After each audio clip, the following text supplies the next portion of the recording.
datang di podcast Raja. Di kesempatan kali ini saya Aida Adha dan saya Gaida selaku pembawa acara akan mewawancari dua orang guru yang sudah pasti asik dan kita pasti kenal semua dong sama guru ini yang pasti udah gak asing lagi nih bagi kita semua. Mau tahu siapa gurunya? Penasaran gak sih siapa narasumber kita? Mari kita sambut narasumber kita, Bu Ida dan Bu Imal.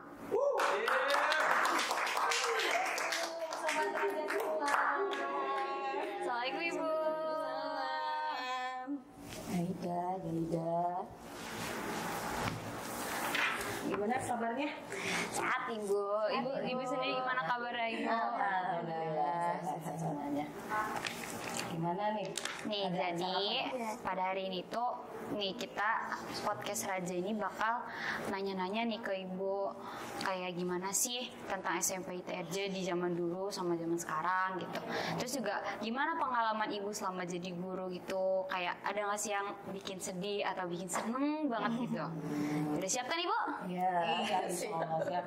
Nih Bu Imal nih udah berapa tahun? 19 tahun. 19 tahun belajar di SMP IT Rodatul Jannah. Kalau Bu Ida, waduh jangan ditanya. Ida kalau di SMP sudah kurang lebih 21 tahun. Nani? Banget ya. SMP berdiri dari 2003 sampai sekarang. Masih muda kan? Masih dong, Bun. Ya. Ini pertanyaannya buat Bu Ida dulu ya. Boleh. Bagaimana sih perbedaan dari kelakuan murid di zaman sekarang sama murid yang Ibu ajar di 15 tahun yang lalu? 15 tahun lalu ya, Bu Ida ya. Bukan 21. Baik, terima kasih Aida. Pertanyaannya lumayan lah ya untuk Ibu jawab. Kalau ditanyakan perbedaan, mungkin sudah 21 tahun yang lalu ada perbedaannya ya. Cuman kalau dilihat dari usia SMP sama saja. Usia SMP itu kan dari usia 11 mungkin sampai usia 15 ya. Nah, kalau dari masa secara psikologis itu kayaknya hampir sama. Cuman memang ada perbedaannya ya. Kalau zaman dulu yang Ibu rasakan, kalau zaman dulu itu mungkin anak-anaknya belum terlalu banyak menggunakan gadget seperti sekarang ya Bu Imal ya. Jadi ke guru-guru itu masih lebih hormat, kemudian empatinya masih lebih baik gitu ya, masih bagus. Kemudian kedekatan dengan guru-guru juga baik, tapi tetap ada jarak yang membedakan ini anak, ini guru.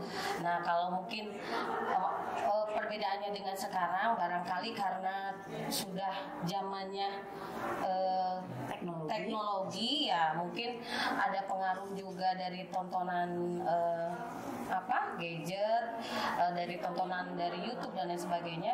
Nah, mungkin yang agak mundur mulai terkikis itu rasa empatinya gitu ya, kemudian untuk berteman dengan guru ya bagus ya, alhamdulillahnya mungkin lebih dekat, cuman harus ada juga tetap rasa menghargai, menghormatinya, mana guru, mana siswa gitu ya Bu Imal, betul nggak? Ya, tapi harus diakui juga Bu Ida, untuk anak-anak sekarang itu cenderung lebih kreatif dibandingkan yang sebelumnya, karena mungkin secara ini juga teknologi kan mereka menguasai ya.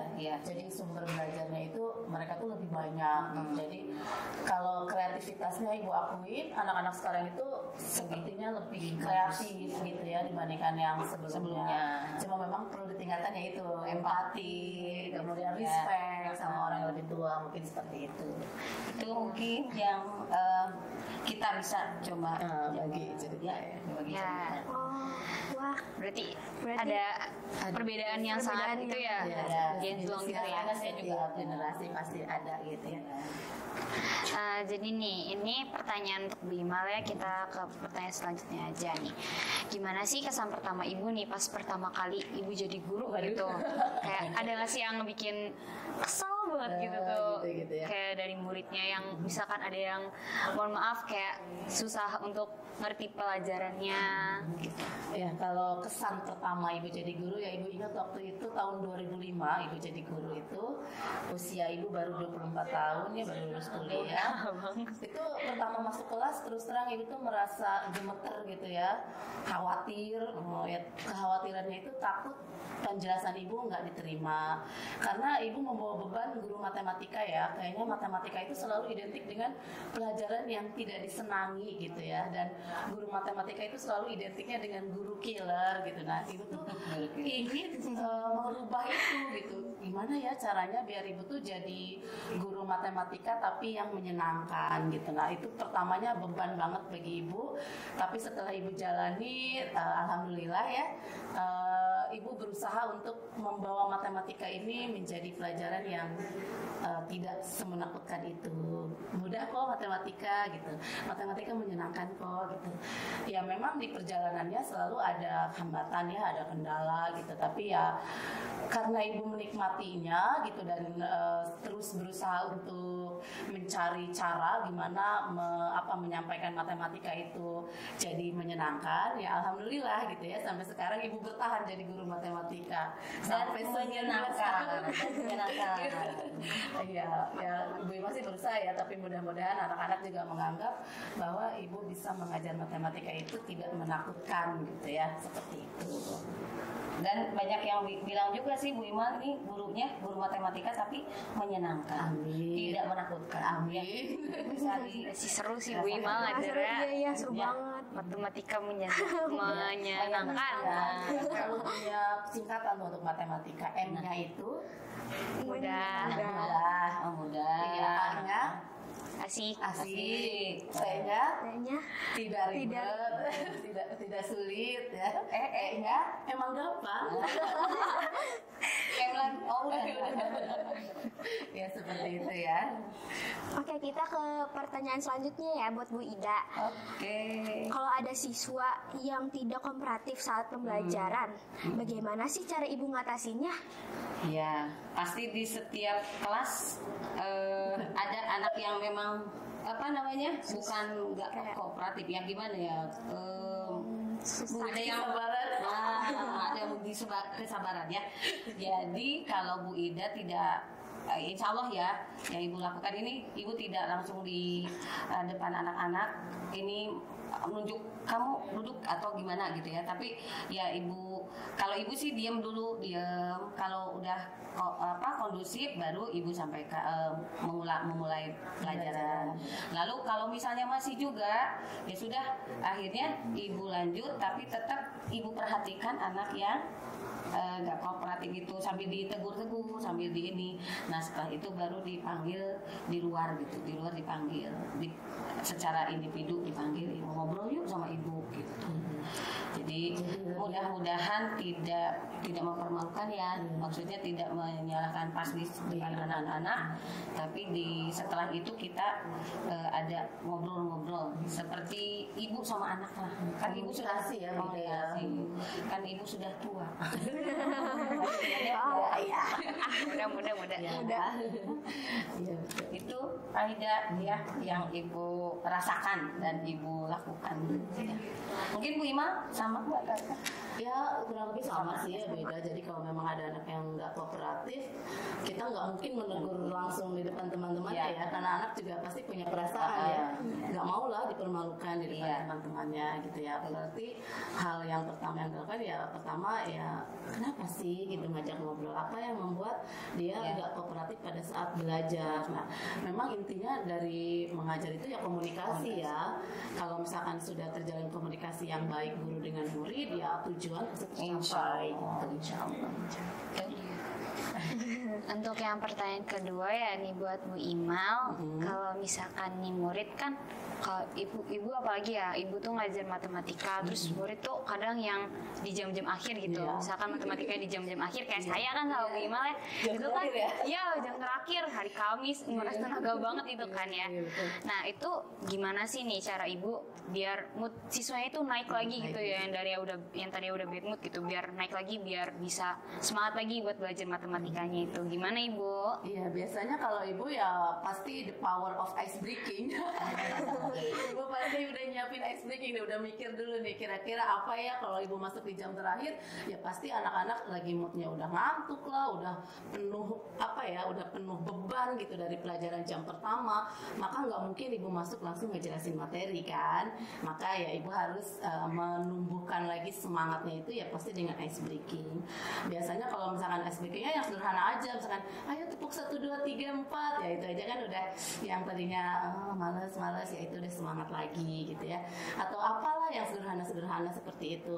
Jadi nggak mungkin gitu ya ibu masuk kelas terus ayo anak-anak buka bukunya kita belajar, wah kayak langsung pada udah pada ini ya, pada makin males belajar ya, makin bad mood. Jadi ya caranya ayo biar semangat kayak gimana nih ya, kita carilah permainan-permainan sederhana yang bisa meningkatkan lagi semangat gitu. Beda? Sama lah. Ya. Atau bikin pantun. Ya benar pantun. Atau pertanyaan-pertanyaan yang menggelitik gitu, yang bikin anak-anak tuh pengen jawab terus jadi kata bahasa Sundanya mah cenghar. Seger lagi. Gitu. Apa cenghar? Cenghar seger. Ini pertanyaannya buat Bu Ida ya. Ya. Ibu pernah nggak sih ketemu murid yang selin banget? Gimana sih cara ibu ngatasinnya?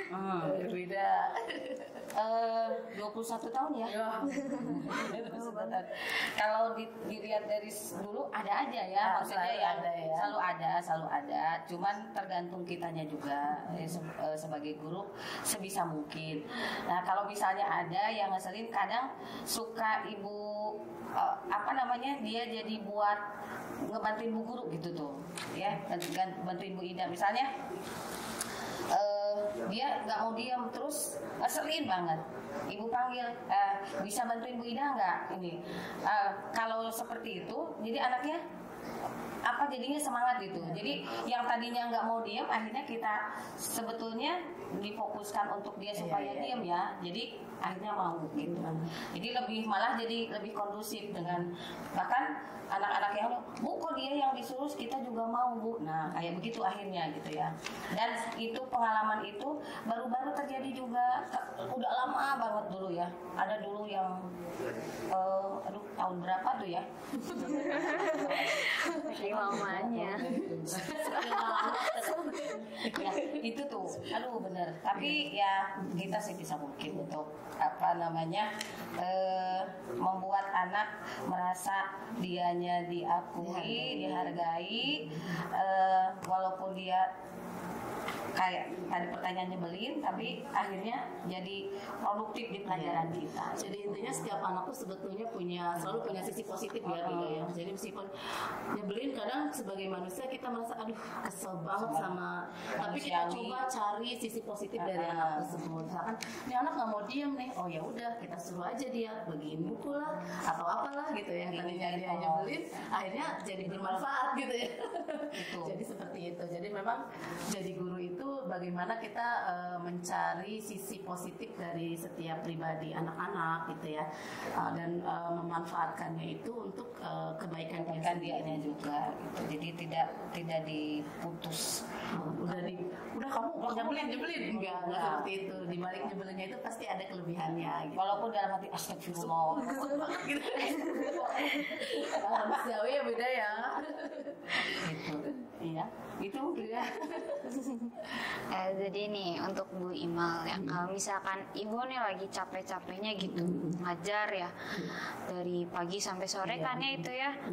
Nah, biasanya kan itu ada ya rasa suntuk, capek, bosen gitu ya buat ngajar, terus tuh nanti harus ngajar lagi. Nah itu gimana ibu kayak buat naikin mood ibu sendiri gitu kan, apalagi di sekolah nggak ada keluarga yang bisa bikin seneng gitu ya. Ya alhamdulillahnya karena di RJ ini guru-gurunya kayak keluarga ya. Keluarga banget. Jadi memang betul, kadang hari Kamis terutama ya, Ibu Ima tuh ngajarnya udah full, jam terakhir pula ya. Pasti ketika jam itu udah kayaknya udah gak ada semangat. Nah, biasanya ya Ibu bercandaan sama teman-teman di kantor gitu. Jadi gimana caranya biar muncul lagi mood ibu tuh ya bercandaan aja sama Pak Alam, sama Pak Hakim, pokoknya teman-teman yang ada di kantor itu kita bercandaan, jadi yang tadinya ibu nggak semangat jadi semangat gitu ya. Jadi memang persahabatan itu berpengaruh banget ya beda ya. Jadi karena kita ngerasa bahwa di semua guru-guru di RJ ini adalah keluarga, jadi kami juga saling menyemangati dan saling menguatkan gitu ya, saling memberi semangat. Terus ya kadang anak-anak juga sama harus semangat juga. Misalnya aduh lagi lemes-lemes nih, main tebak-tebakan dulu misalnya sama anak-anak. Nah kitanya jadi semangat, anak-anaknya juga jadi semangat. Jadi akhirnya ice breaking tuh nggak cuma buat anak-anak tapi juga buat kita sendiri gitu. Insya Allah kita selalu senang di RJ. Tuh jannah. Pokoknya gimana caranya ketika masuk kelas kita tuh segar gitu ya, semangat gitu. Masalah pasti ada, tapi ketika di kelas hilangkan masalah. Iya. simpan dulu. Jadi ketika masuk ke kelas itu kita udah dalam keadaan siap untuk menghadapi anak-anak, siap untuk mengajar. Ini pertanyaannya buat Bu Ida ya. Oh iya. Apa sih? Ida lagi. Apa pesan ibu untuk angkatan kita ini, angkatan ini? Kayak angkatan sekarang ya. Ya, yang sekarang. Oke, baik. Untuk sobat-sobat Raja ya, yang angkatan ini, untuk kelebihan yang kalian miliki silahkan digali, tetap dipertahankan kreativitasnya, kemudian ya dan lain sebagainya, itu sudah sangat bagus ya untuk anak-anak. Pesan dari Bu Ida mungkin moto kita yang sajuta mantapnya itu lebih dipahami lagi, dihayati lagi, kemudian diamalkan yang sebaik-baiknya gitu ya. Kepada guru ada santun, jujur, tanggung jawab, mandiri, takwa, berprestasi, itu sudah mencakup dari Al-Quran, itu sudah ada semua, dari akhlaknya, dari ibadahnya juga ada, pokoknya sudah menyeluruh, sudah bagus ya Bu Imal ya. Jadi ya itu santunnya mohon ditingkatkan kembali, empatinya kepada adik, kakak, kelas, dan kepada guru lebih ditingkatkan lagi gitu. Iya. Ya kalau untuk Bu Imal gimana nih pesannya juga sama pesan dan kesan nih gitu ya? Iya, pesannya mungkin sama kurang lebih dengan Ida ya, karena kan kita sudah punya moto sejuta mantap, itu tuh hasil pemikiran guru-guru gimana caranya biar anak-anak RJ ini ketika keluar dari RJ dia tidak hanya berprestasi secara akademik tapi juga memiliki karakter yang baik gitu ya. Jadi ayo sejuta mantap tuh jangan cuma dijadikan moto, tapi itu dijadikan keseharian kalian gitu ya. Jadi yang namanya santun tuh bukan cuma dalam tulisan tapi juga dalam perbuatan gitu ya. Kemudian ya itu gali potensi, betul beda ya, gali potensi kalian, kembangkan bakat kalian ada di mana gitu. Iya, setuju banget. Sejuta mantap. Ya terus untuk Bu Ima lagi nih ya, kayak apa sih kayak keluh kesah ibu tuh selama ngajar gitu ya, kayak biar nanti kalau misalnya ibu menyampaikan kan bisa jadi anak-anak tuh kayak oh jadi gini ya rasa jadi guru ini yang gak enaknya gitu ya. Jadi kayak misalnya untuk meningkatkan rasa empati siswa kepada gurunya gitu loh. Iya memang PR terbesarnya adalah rasa respect ya itu ya anak-anak kepada guru. Jadi kalau ibu sebagai guru matematika mengajar matematika itu nggak cuma mengajar angka dan hitungan, tapi ibu juga ingin anak-anak itu punya karakter yang kuat tadi, bagaimana menghargai guru, bagaimana menghargai teman gitu ya. Terutama ketika ada yang berbicara, yang lain itu jangan ikutan bicara gitu ya. Jadi menghargai lawan bicara gitu ya. Nah yang seperti itu yang menjadi hambatan ketika dalam mengajar ya. Kalau pengetahuan sih sebetulnya bisa dipelajari di mana aja ya, tapi karakter itu yang harus dibentuk. Jadi mungkin kayaknya itu PR untuk semua guru ya, nggak cuma Bu Imal dan Bu Ida aja. Harapan kami anak-anak ya ayo karakternya dikuatkan gitu ya. Pengetahuan itu bisa kalian pelajari di mana saja, tapi karakter itulah yang harus dibangun gitu. Kalau Bu Ida, ada nggak sih keluh kesahnya selama ngajar di SMP ITRJ? Oke, Jadinya hampir sama ya saya sama Bu Imal ya. Sehati berarti. Sehati. Dan sama seprofesi. Ya, jadi kalau kesahnya hampir sama ya. Jadi semoga apa yang tadi disampaikan Bu Imal bisa dilaksanakan dengan sebaik-baiknya ya. Kalau Bapak Ibu guru sudah ada di kelas, menyampaikan sama-sama sharing ilmu ya Bu Imal ya, menyampaikan materi, menyampaikan ilmu itu ya keinginan kita untuk bisa disimak, bisa dihargai lah apa yang kita sampaikan di depan. Apalagi mungkin Bu Ida sebagai guru agama ya, itu karakter itu nomor 1 yang Allah berikan kepada Rasulullah ya. Usabili robika bil hikmah. Rasulullah itu menjadi contoh tauladan karakter yang pertama diajarkan, disampaikan kepada Rasulullah ya. Ada sidik, amanah, fatonah, tablik, itu semua juga termasuk sikap yang harus ditanamkan kepada semua anak-anak, semua umat manusia ya, termasuk khususnya anak-anak di Rodatul Jannah. Mudah-mudahan sesuai dengan apa yang Allah minta kepada Rasulnya, juga dicontohkan karakter gitu ya. Itu barangkali yang pesan dari Bu Ii Imal Ida. Idawal. Itu pesannya. Jadi ya karakternya, kalau pengetahuan betul, pengetahuan itu bisa nyusul, tapi karakter harus dibangun dari semenjak dini gitu ya, dari kalian-kalian. Ini pertanyaannya udah habis nih. Udah. Nggak ada minumnya nih.